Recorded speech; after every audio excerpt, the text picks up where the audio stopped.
जय श्री हरि भक्तों। रमा एकादशी व्रत महिमा, कथा एवं संपूर्ण विवरण। भक्तों, आइए अब रमा एकादशी व्रत कथा को संपूर्ण और प्रामाणिक रूप में विस्तार से सुनते हैं। यह कथा मुख्य रूप से पद्म पुराण और विष्णु धर्मोत्तर पुराण में वर्णित है। रमा एकादशी व्रत कथा संपूर्ण विवरण।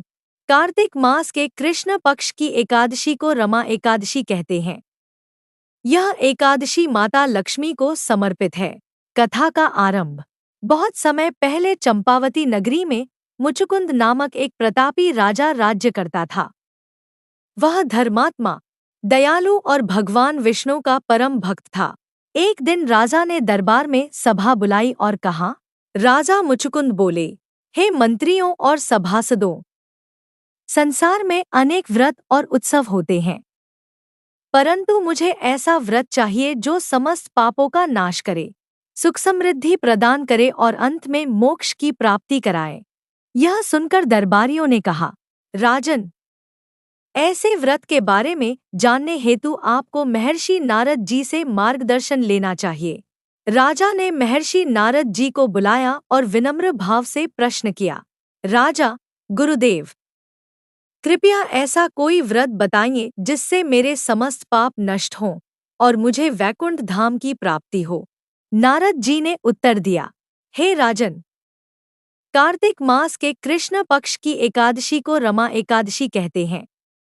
यह व्रत अत्यंत पुण्यदायी है।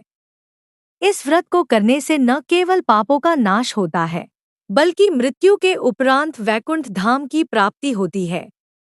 इस व्रत का पालन स्वयं लक्ष्मी जी ने किया था, इसलिए इसे रमा एकादशी कहा जाता है। जो भक्त इस दिन व्रत करता है, उसे लक्ष्मी और विष्णु दोनों का आशीर्वाद मिलता है। कथा का फल।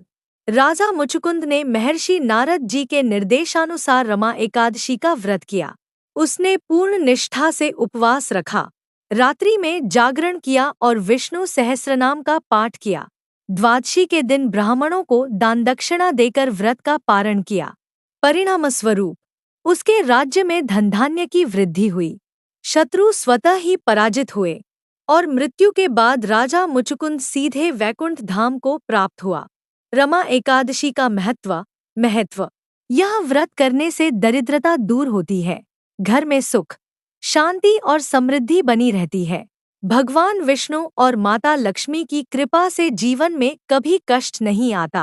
अंत में भक्त को मोक्ष की प्राप्ति होती है। व्रत विधि एवं नियम। प्रातः स्नान कर व्रत का संकल्प लें। भगवान विष्णु और लक्ष्मी जी का पूजन करें। तुलसी पत्र, पीला पुष्प, धूप, दीप और नैवेद्य अर्पित करें। दिन भर उपवास करें। फलाहार अथवा केवल जल ग्रहण करें। रात्रि में भगवान विष्णु का भजन कीर्तन करें। द्वादशी को ब्राह्मण को भोजन कराकर दान देकर व्रत का पारण करें। पारण विधि। द्वादशी के दिन स्नान कर भगवान विष्णु को भोग लगाए। किसी योग्य ब्राह्मण अथवा जरूरतमंद को भोजन कराए, फिर स्वयं भोजन करके व्रत का समापन करें। व्रत के दौरान यह मंत्र जपना अत्यंत फलदायी है। नमो भगवते वासुदेवाय, या नारायणाय विद्महे वासुदेवाय धीमहि, तन्नो विष्णुः प्रचोदयात्। भक्तों, इस प्रकार रमा एकादशी व्रत न केवल सांसारिक सुख और ऐश्वर्य प्रदान करता है, बल्कि यह वैकुंठ धाम की प्राप्ति का भी मार्ग है। जय श्री हरि। जय श्री लक्ष्मी नारायण। रमा एकादशी का इतिहास व महत्व। पद्म पुराण के अनुसार इस एकादशी का व्रत रखने से सभी पाप नष्ट होते हैं और मोक्ष की प्राप्ति होती है। भगवान विष्णु ने स्वयं माता लक्ष्मी से कहा, हे रमा, जो भक्त इस दिन उपवास कर मेरी आराधना करता है, उसे लक्ष्मी का साथ और वैकुंठ धाम की प्राप्ति होती है। पारण विधि। अगले दिन व्रत खोलना। द्वादशी तिथि को प्रातः स्नान कर भगवान विष्णु को भोग लगाए। ब्राह्मण अथवा जरूरतमंद को दान दक्षिणा देकर भोजन कराए, फिर स्वयं भोजन कर व्रत का पारण करें। नारायणाय विद्महे वासुदेवाय धीमहि, तन्नो विष्णुः प्रचोदयात्। भक्तों, रमा एकादशी का व्रत न केवल पापों से मुक्ति देता है, बल्कि जीवन में सुख, समृद्धि और वैकुंठ धाम की प्राप्ति का मार्ग प्रशस्त करता है।